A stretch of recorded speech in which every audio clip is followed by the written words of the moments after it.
Hey, hello everyone. This is here with Friends Irony, protecting families by protecting the pack. I'm gonna do another Google Hangout here to kind of cover the European time zone. It's midnight over here. So we're opening our FOI auto tuner, and I just want to make sure that answer any questions that you guys may have. Something that might be not clear for you guys, and even if you guys want to see demonstrations or whatnot, I'll be able to do that for you guys. So go ahead and comment. I'm going to monitor the chat here so I can see your questions. If you want to, let me go ahead and kind of open up my my remote desktop. I'm going to share my screen real quick. I thought this was a really cool idea. Hey, Royal, how are you? Oh, hey man, how's it going? I figured I would join you for one. I'll probably be quiet, but here if anything interesting pops up. Okay, sounds good. Hey, Royal, are you from California? Yeah, man. Oh, cool. What part? I am in San Jose right now. San Jose. Okay, cool. Southern Cal. Oh, where are you at? Rancho Cucamonga. Oh, well, snap, dude. I should be down in that area. Let me see. I know I have plans to go back down that area, so I will probably ping you and be like, "Hey man, let's get a drink." Yeah, let's do it. Sounds good. What are you going to be down here for? Most likely another conference. I haven't figured out which one. But yeah, that's not too much of a bad. That's not too bad of a drive. Okay. Conferences are fun. I used to go to a lot, but after a while, it's like, oh man, I gotta take action. Oh yeah, European time zone. Ooh, buddy.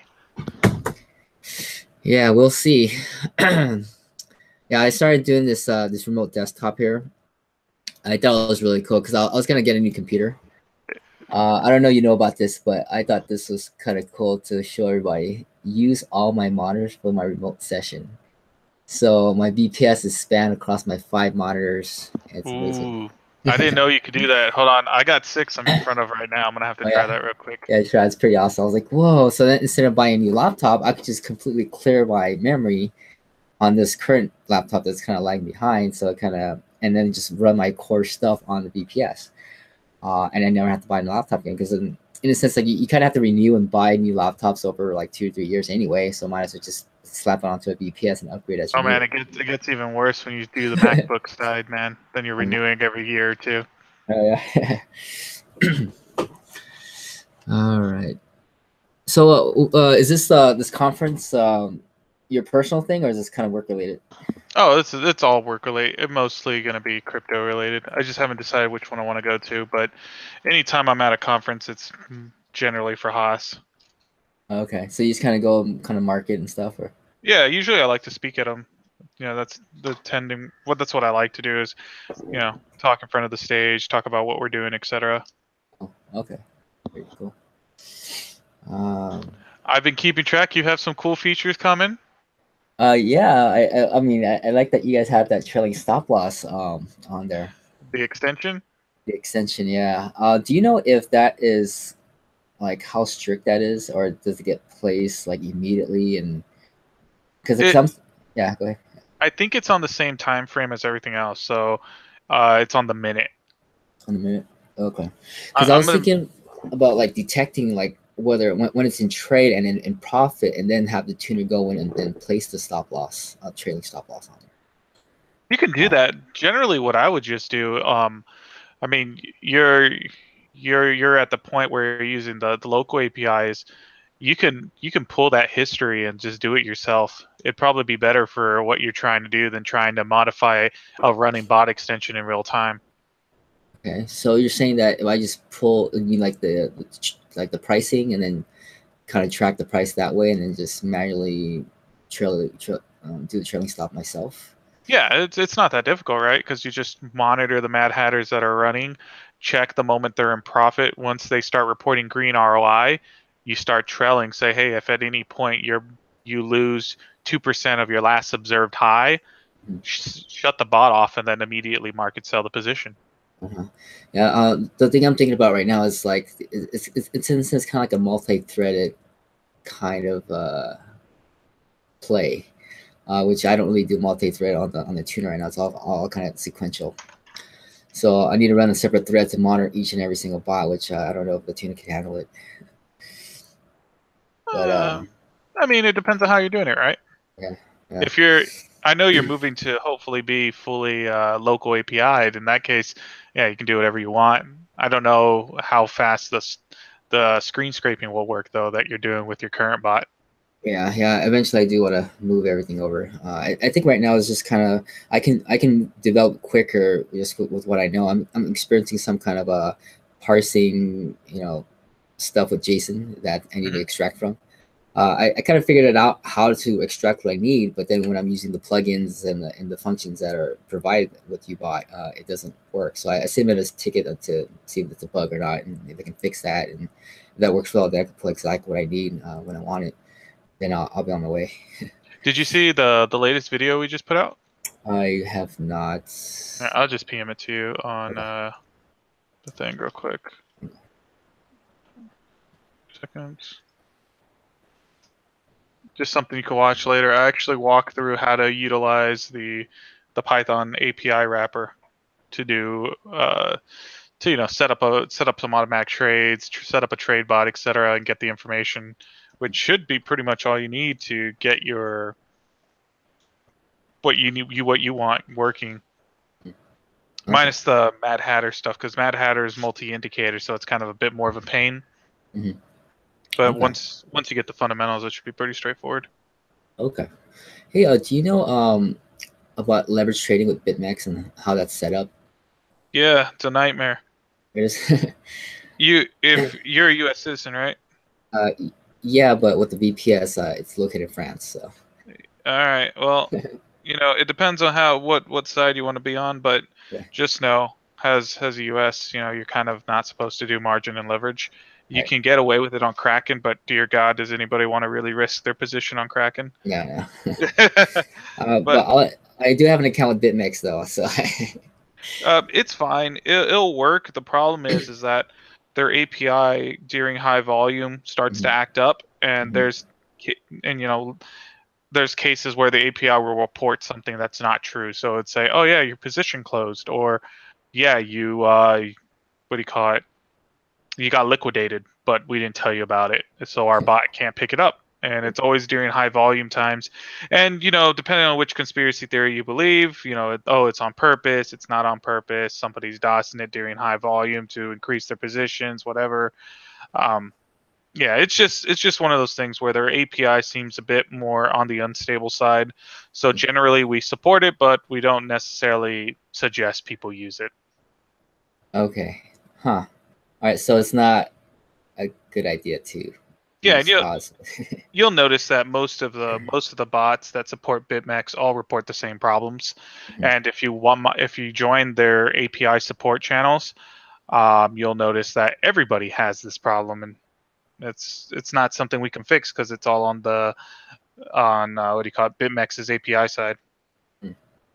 Okay, so until they get their act together, then it's kind of do manual trading for now. Yeah.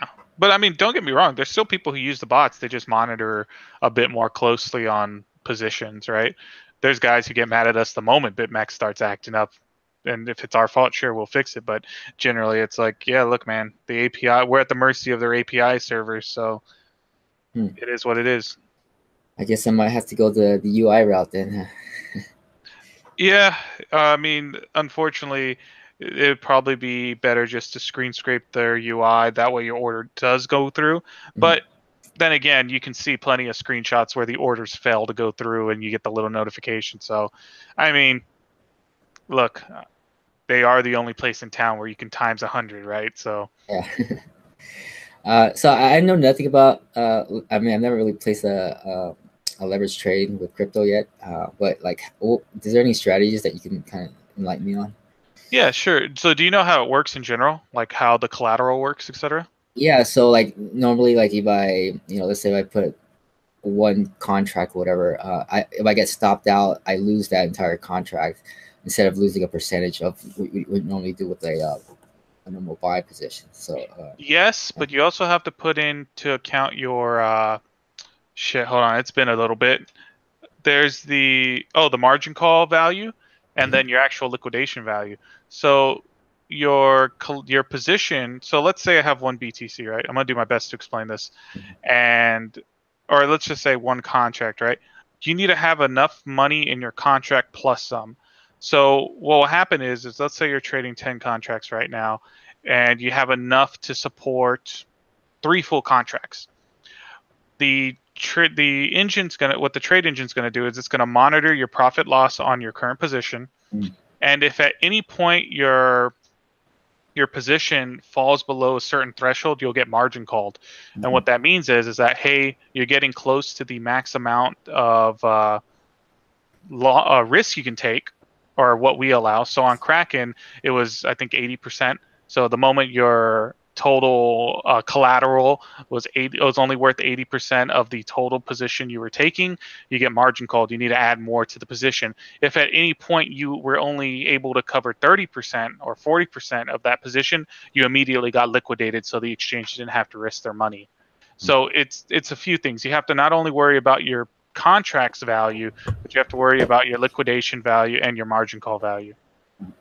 Yeah, I remember taking a class back in the day where this one guy would, leverage trade, but he would only risk 1% of his portfolio at any given time. So he can margin that, but then if he loses, yeah, he'll get called out for that 1%. So the thing is that it's always 1% of that portfolio. So in a sense, if you're always going 1% of 1%, you never completely,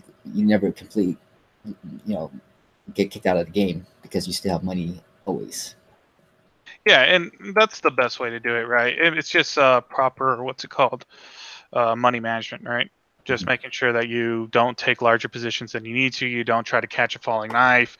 You don't increase a loss with hopes of, or you don't increase DCAing, right? You should only DCA up to a certain point before you have to cut your losses and try to use that money to make more, because there's nothing worse than dead money, and dead money's money you can't touch because you're stuck in a bag and you're hoping that it recovers, right? So since the I guess is real sensitive to price, then I guess candlesticks is a must to as an indicator that we need to pay attention to it. Then, Yes and no. I mean, it just depends on how big of a position you're taking and how you're trading it. You can still do trend line analysis. All of it works, right? Scalping strategies on BitMEX work. I know guys who just times 100 and scalp the quick 1 to 2% and get in and out of the market, and they're doing really well. But it's risk reward, and there's plenty of strategies out there. I mean, which one's going to work today, right? yeah. All right. So if I were to just use HAAS anyway, then it'll be the trade bot route, and I'll just have to add my own indicators, or is there going to be a custom trade bot that's going to be so you can do the trade bot style. A few of the custom bots work on leverage. I know Mad Hatter doesn't right now, and I think that's mostly to do with man, I know we have a reason why we don't do it right now. Mostly, I mean, the only 2 options for leverage right now are Bitfinex and BitMEX. I can't remember. We just started supporting Deribit, and I can't remember if Deribit supports leverage on the futures market. But we have a reason. I'll get back to you later on why Mad Hatter doesn't do it. But yeah, we have a few of them, like the Scalper bot Ping Pong works on leverage. Market Maker definitely does not. I'd have to look back, but yeah, but most of the people who do leverage on those, they use trade bots with custom setups. And I mean, if you pay attention to like Jaxi has like 9 indicators that are in consensus to trade on BitMEX. Okay. Now, Ping Pong bot. I remember that's just kind of setting 2 barriers. Is that the trend line? No. So for the 2 values, hold on. So you say Jackson is using 9 of she's using the scalp or she's got her own. No. She's got her own indicators. He's just using like a trade bot with a bunch of indicators he has set up on it. Scalper is the one with the safety and the target percentage, but really the one people are having a lot of success with right now is just the Ping Pong bot, which, since we're kind of like in a slow uptrending market, works great. Essentially, the way it works is it uses hour back worth of history, to determine its entry and exit points, and it does that consistently for all the moving markets. So as long as the market isn't moving too fast, it can catch just movements. So you can get at times 1%, 5%, 6% trades. And then I think Gail had the crazy one where her bot made a 16% trade because it did its hour testing, or it did it looked back an hour in history, found a pump, bought at the bottom of a small pump, and then when the next one hit for the next huge rise, it sold immediately at the 16%. It was really cool. But yeah, all those are general sideways slash slow uptrend bots, so they're working really well right now. I mean, most people who were on Mad Hatter have moved over to these gigantic scalping armies of 50 to 100 scalpers just because, hey, you know what? I only need 51% of these guys to hit, and then we're in profit. So is there does someone create like a little tuner, or is it all kind of set manually with a simple setting and just? Yeah, I released 2 tuners for it. Okay. Well, they're very simple. They're not like yours. They just basically they communicate directly with the API to get quick back tests on stuff. But I built one for the here, let me just send you these things. I built one for the scalper bot, which has some automation to it.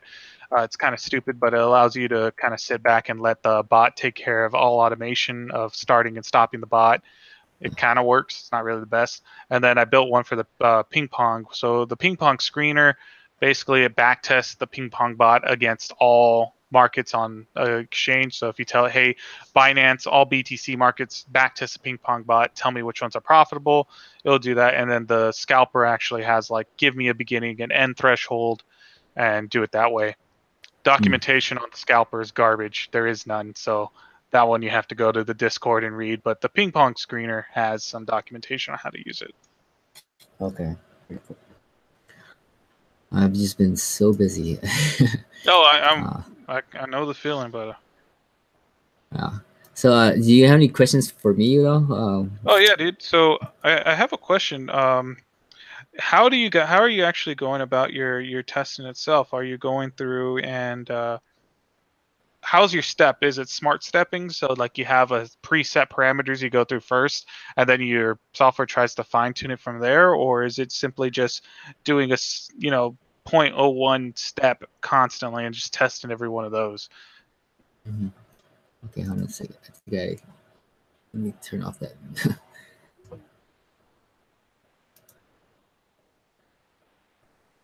Let me close my browser here. I was like when you have a video running and I can't figure out which browser tab it's coming from. God, it's sometimes. Okay, there it is. All right, cool. Man, I got like Brave, Chrome, Firefox, tons of tabs. All right, so with Cosmos method, he basically kind of like goes positive, -1, and then based on that, he'll go and push in that direction until it doesn't improve anymore. And then once that's done, we go to the next setting and do the same thing. And so that's they call it the secret method. And then after that's done, then we'll run through our MA list and see which is the best out of that. And then we'll go through and then do the secret method again on the MACD. And I think we're done with that. Okay. For me, and I remember he told me that he talked to you about doing like a +3, and then once you find the best out of that, then do a ±2, then +1 to kind of like zero in on it and kind of go wider, faster, kind of thing. So I'm planning on implementing that. Whenever I get to it. Yeah, I mean, it's not easy. He makes it look easy because if you watch him when he does it live, it's just really quick. Just all you hear is clicks and values, and then he's like, "There, that's the best setting you'll get." It's like, what do you? Yeah. You spent 30 seconds doing this. I can't even follow it, let alone try to automate it. But no, he talked to me about it, and it's still kind of like, yeah. Yeah. When I'm talking to him, I'm like, can I just screenshot and do a video? And then I'm like, tracking the video back and forth. It's like, all right, I see what he's doing. And then I was like, so is this what you're doing? It's like, oh yeah, that's basically it. I was like, oh, all right, very cool. It's kind of crazy, man. Like you guys have really pushed that bot farther than we ever thought it would go. That's for damn sure. especially with some of the concepts behind it. And it's like you look at some of the charts that it generates, you're like, there is no way in hell this can actually work. And it does. It's like, okay, fine, fair enough. What do I know, right? Yeah, yeah. I think I mean when I'm trying to like try to make some sense with the market, I was like, you know what? I can't make any sense of this market. The only thing I do know is that I don't know, and that it's Exactly. always changing, it's always moving. Where even though like yeah, like past predictions doesn't equal future, like so yeah, and so I can't make any sense of it. So I'm like, you know what? This is all I have, and what we can do is just back test it and let the bot decide. And if the ones who happen to be in play show results, and then based on those indications, then we kind of place trades into it and go from there. That's the most interesting thing. Even I still have problems with it, and I work for the damn company. It's where, look, the bot's gonna make a bad trade. It's designed to, right? That's the Mhm. point. It's trading based on the indicators, but I'm pretty sure you get in the thing where it's like, no, no, no, no, no. The bot should never make a losing trade, and you get in this kind of back and forth. I guess that's a good question for you. How are you handling I'm watching this bot make bad trades, but I know I can't touch it. Oh, that's so what I do is like I'm able to detect and kind of estimate. Let's say it has a buy position at maybe 20 cents, whatever, and if it drops to like 10 cents, well, when the bot will sweep through it, it'll say, hey, this is the market price. I bought at this price. Based on that, I'm going to calculate an estimate ROI. If it's below my threshold, it'll just get it out, market sell, and get out. So depending how fast it loops through and tracks that per bot or per coin, if it finds it, it'll just market sell, get you out. Oh, okay. So basically, you have like a built-in, I guess, safety that your software is doing to make sure that it doesn't take too big of a loss. Right. Yeah. Let me see if I can pull that up here. I'm gonna put that on a smaller window. Let me share my screen here.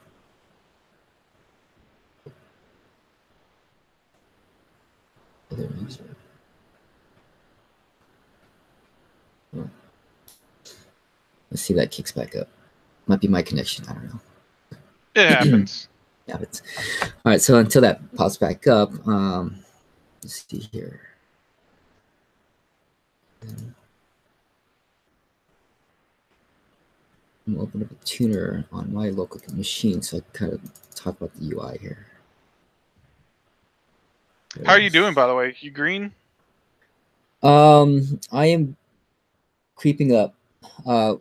In the initial developments of a couple of releases ago, I had placed that like what I said, to market, find it and sell. But I had a bug on there. It was supposed to sell and it didn't sell. So the last bull run that did really well, we were up like 1.5 BTCs or something like that. And I was like, oh, that looks great. All right, cool. And then it turned and it just kept going. I was like, what's going Oh on? Why is it no. dropping? I was like, am I getting out? And then I kind of ran it manually. I was like, oh, dude, it's supposed to hit here and sell out, but I used the wrong. It was I was supposed to use the wrong variable or whatever it was, and I was like, oh shoot! So I fixed it. Now it's like not dropping, but it's pumping up. So hopefully after this pump up and it turns, it should just maintain and get you back into BTC. Hmm. Because I'm managing a portfolio right now, and I charge by BTC, so I just kind of keep it at BTC. I don't have to worry about USDT and all that other Yeah, of course. fiasco. Well, that's good, man. I'm glad to hear that. It's always nice to hear that the guys who are putting in the effort end up at that level, right? Where we have some stuff we're going, managing portfolios, etc. Things are going well. All right, so these are my it'll check if this is the live T, which is the live test. Hmm. The live test, anything that does well will put like a 1%. I did 0.01 at one point just to kind of test it. I was like, well, I just use 1% because some didn't have trades that were big enough and they got caught with red dollar signs. So Oh yeah, that's the best, right? yeah, so I was like, guys, perfect one. So if based on when the bot was created, it'll do a timestamp. When it places its first trade, there'll be another timestamp there. I think that's provided by HAAS. So if it's in trade now, it'll give it a full day to kind of trade. And within that full day, if that test amount drops less than 3%, it'll delete the bot and market sell and get out. Very cool. If it says test and it goes well, now I'll check for 2 confirmed positive trades. So when you first initially do this first clone, you get 1 complete trade. That's cool. But then the sim bot already has 2 trades by then, and this will have 1 trade. So this confirm bot will look at the sim bot to see if there's 2 confirmed trades, and those 2 confirmed trades, and I kind of consider velocity of the ROI. If that velocity's ROI is going up, I kind of feel like there's momentum and there's enough instance pressure or momentum pushing the price up. Then I'm confident to throw in a slightly bigger amount on that. And I think before I had 10%, and then at one point I had 80. And 80% for the, but I limit it to the 24-hour trade volume. So this is 0.1% of that trade volume. So if that coin is trading 100 BTCs, if you put 1%, it'll trade a max of 1 BTC, or in this sense, 0.01 BTC as a cap. So we're not the moving shaker. It's not going to be a huge coin buy order on there. So at least that's what I've kind of, now you calculate that 0.1% seems about right. And that's kind of it. And so these are just other things for, do you want to market sell or not? These are for red dollar signs. So if there's red dollar signs of fines, it'll basically, usually red dollar signs happen when it's trying to get out, or there's partial buys and partial sells and it gets stuck. And so I figure it's always getting red dollars when it's trying to sell, then help it get out. So we'll detect that, delete the when we'll do a market sell and sell everything that's in that wallet, which then we'll put red dollar signs on Live T and Live C and delete those too eventually, and then it kind of recycles back to sim, and then we'll kind of push forward again with the clean slate. Very cool. So how are you keeping track of profit and loss with bots you've deleted? We do a timestamp of the bots we deleted, so I don't really keep track of bots that's deleted. As long as the overall BTC is growing, I think it's going in the right direction. So in here, we'll have like a Live T, and these are snapshots of what we've deleted. Oh, there we go. So that was probably red dollar sign or something. I don't know. This was probably maybe holding a bag. And then I'll have a spreadsheet telling me what happened.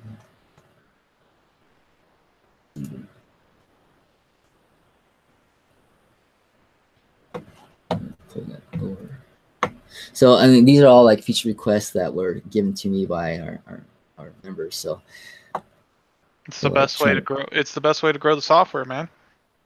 What do they want? And so it kind of gives me the settings, what bot, and this is on my local machine, so it's not the true one. It's just probably test results and stuff.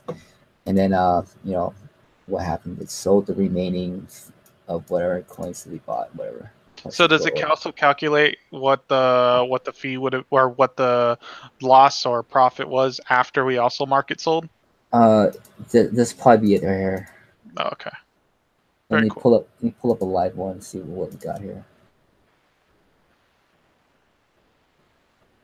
So how many bots are you able to run right now? About 75 before I hit API limits, or the CPU load alert will come on after about 75. 150 is probably when it comes in. So I kind of tone it down to 75 sims, and there's probably about 50 or so live bots, so about 125 or something like that. Wow, that's a lot. I don't know if you've seen the video where it's about the just knocking a lot of doors, and you'll see the ones that are doing well and just kind of follow that.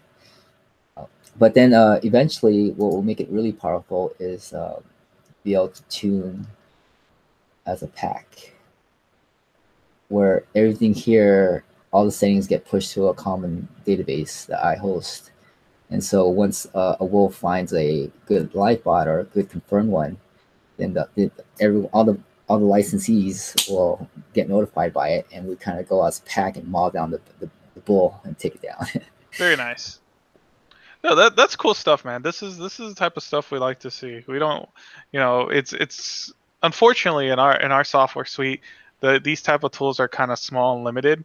It's not like in Profit Trailer where they have tons of third-party tools being made. So it's always cool to see how everybody's going about this, and kind of like your Wolfpack tuning sounds really cool because, hey man, you even it takes a while to sim run these as it is, especially with the screen scrape method. But if you have 100 people all doing it, then yeah, it's gonna go pretty damn quick. Yeah, and then anyone can just jump right on, and all that work is all set in there. So how are you gonna go about? So how? Let's say I join. I'm tuning, and then I want to. Do I have to select which pairs I accept from the database, or is it just gonna automatically create it? How do you have that planned? Right here in the tuning part, you kind of like load up which wallet. It'll know which exchange, and then it'll load up the base coin for that exchange, like BNB or whatever, and then it'll load up the coin pairs. And then you kind of add what coin pairs you want to tune. Okay, and then I was thinking to myself, I really don't know what coin pairs, and they change all the time. Like Syscoin all of a sudden is up, now it's down. So what I do is I have this override market cap here, and you kind of enter like maybe I want to pull out all the top 10 or top 100 coins from coin market cap. And it pulls all that for BTC base pair, whatever it is that you select, and whatever happens in coin market cap, if the coins move up and down within the top 100, it'll delete them off or create a new symbot for it. All right, so you're only ever trading the top 100 at any given moment. Right. Yeah. So at this moment, I'm only doing the top 75, I believe. But yeah, after this runs for 24 hours, my UI gets all jacked up and it doesn't show anything. So, but yeah, 75 used to runs pretty smooth with this machine. And then so I have a 2 users on this window, and one is dedicated for just monitoring the sim bots. And then a second one on a second user that monitors the live T and live C bots. Before I was doing sequentially where I'll tune one sim bot and then I'll go ahead to another function that loops through all the sims to find the live T's, then loop through the live T's to find T's to kill, and then loop through the live T's to find live C's, and then loop through the live C's to find C's to kill. So it just took forever to get through that before I tune the next sim bot. And a lot of the sims were going out of date, like 4 or 5 days later. I was like, dude, like the timestamps all old. So I was like, I need to have 2 separate in a sense, not really multi-thread, but at least delegated work. So I have a second user that's running just the sims only, keeping those up to date, and then another one that's looking at live T and live C only. So that's pretty cool, man.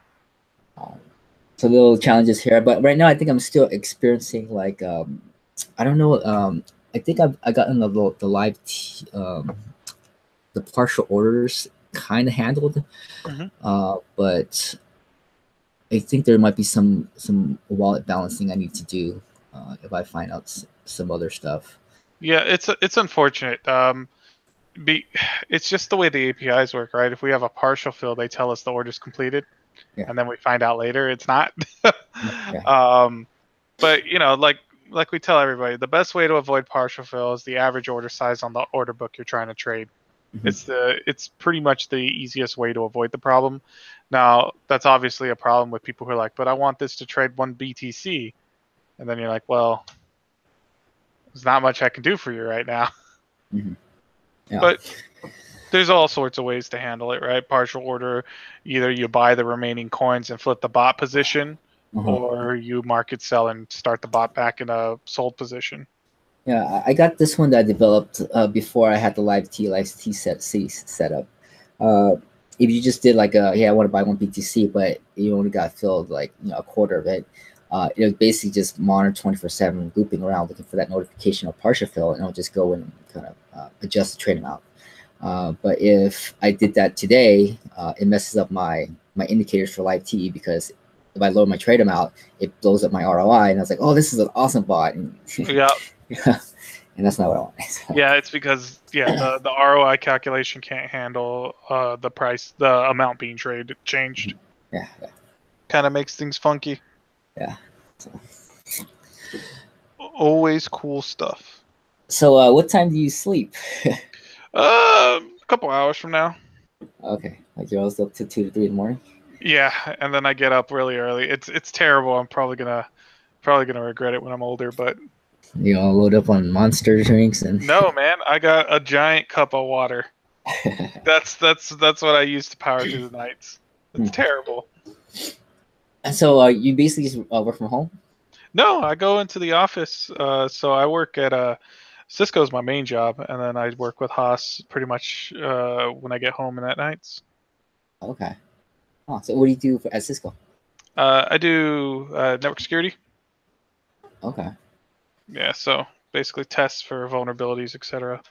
Like you Fun get stuff. Yeah, fun. like hack your own servers kind of thing? Or? Yes, exactly that. Just Okay. make sure we're secure, find bugs, report it. It sounds a lot dreamier than it is. Don't worry. Yeah, I was kind of curious about like that kind of stuff. I was thinking about getting to like there's a site called Ethical Hacking where they have Yeah. a whole course about it. And then I was like, I don't know, the U.S. Cybercom might be hiring. Well, originally I wanted to go into the the Air Force's Cyber Command, but reasons couldn't do that. So this next best thing, private sector doing, hacking for a living ain't too shabby of a job. But So if you're interested, go ahead. Are you planning on staying there for a while, or are you planning on like starting your own thing? I have no idea. I'm just see where it goes. I've been doing it for a while now, and it's good. And then I have the fun stuff with Haas, so I really can't complain. But if you're seriously interested about that stuff, I can get you the resources you need, and you can learn. You can do it all legally without getting in trouble. Oh yeah, okay. I'll hit you up later. Because I think right now thinking about developing my own coin. Ooh. I don't know if you heard about it's called like the Freedom Coin. Yeah, no, that's. I did a YouTube video on it. I don't know if you were able to get to that. I watched a little bit of it, but it was part of your 30-minute video, I think. Maybe yeah. Sounds about right. What do you call it? Just be careful. You're in the U.S. You got to make sure not to violate security laws, etc. But other than that, I mean, you'll be fine. Yeah. Well, I think it's more like I don't know. I just see more like a revolution basically, but it can be there if times are dire. We can use, but yeah. No, I get it, man. I don't, I'm in the crypto world too, or in the cryptocurrency world too. But you just got to remember, man, you're in a pretty regulated country, so you just need to make sure that anything you do, the last thing you want is someone to knock on your door in a suit and be like, "Oh, hey there, you have violated the SEC rulings, prepare to, lose everything." So just be careful. Yeah. But I mean, there's a lot of ways, right? If it's a utility token, then you don't have to really worry about it. Yeah. But half the time it's just sit back, think, do I really need the coin? And if you do, then make it. If you don't, probably don't. It's the same problem all these other companies are having, where everything they're adding the blockchain to, and you're like, but did you really need it? Probably not. Yeah. Well, I think about today's everything in crypto is bought by fiat, sold into fiat. So it's kind of basically fiat. Yeah, I mean, you're not wrong.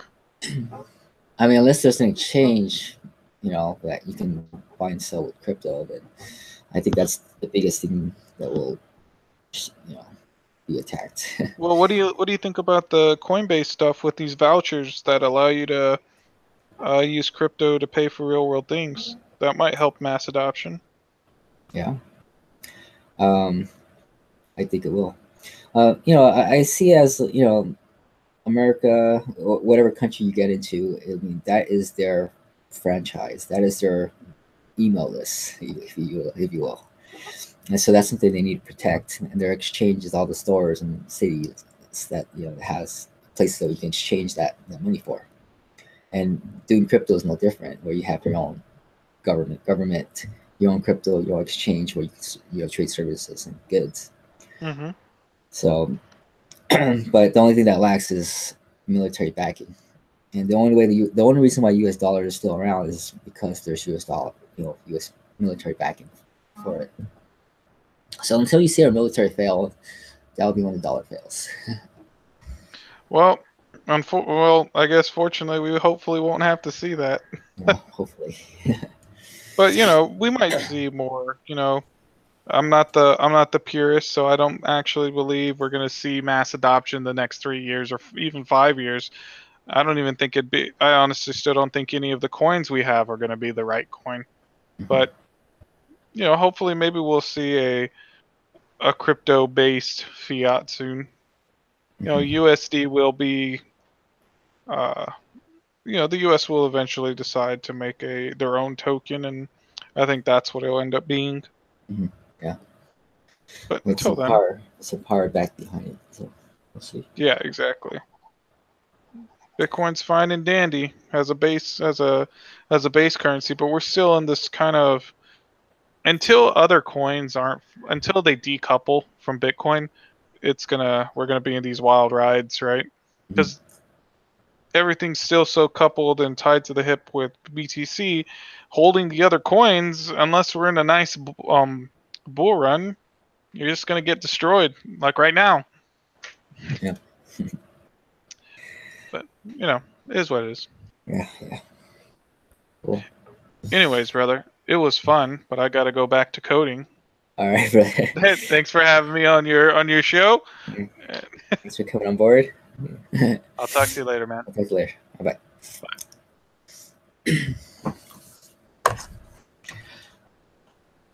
All right. So if anyone else is still on, I might be closing out soon. So I don't know if let me know what you guys think. I was talking to my wife about the pricing that we had, and I'm thinking about doing a payment plan for the FOI tuner. So I kind of want to get some of your inputs on there, but since I'm not able to talk to anyone, if you guys happen to watch this video later, feel free to place a comment on there. And if anything, I think I'll probably be adding that to it. I'll probably announce it later on for a payment plan for it. So go from there. I think it's gonna be the same, but if you do the year, you save 2 payments. But if you want to go the pay monthly route, which is totally fine, it'll be I think $159.99 still. Right? So $159.99 per month as a payment for 12 months, or $159.99 per month basically. So if you do the 1 year, then it's $1,599 for 1 year. So in sense, there's $300 less or something like that, or you save $320 something like that. So that's what I'm kind of considering doing here. All right, well, I think that's it I have for today. Since no one's on, I will talk to you guys later.